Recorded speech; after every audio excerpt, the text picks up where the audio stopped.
I've been wanting to integrate with Kit, formerly known as ConvertKit, for a long time.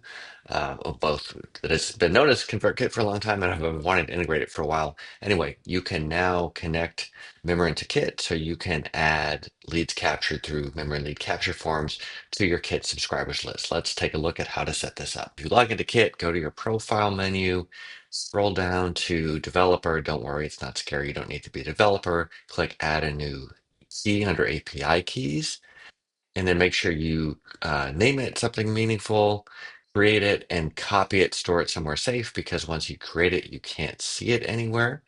So you might want to save that off in some other file beyond just putting it in Mimiran. Of course, Mimiran will remember it for you.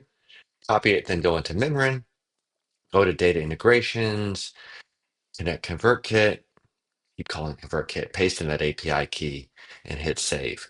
Now, something important to note, if you are not connecting the first name, if you're not collecting the first name when you use your lead capture form, obviously you can't get that into ConvertKit, into Kit. And I keep calling it ConvertKit because they called it that for a very long time.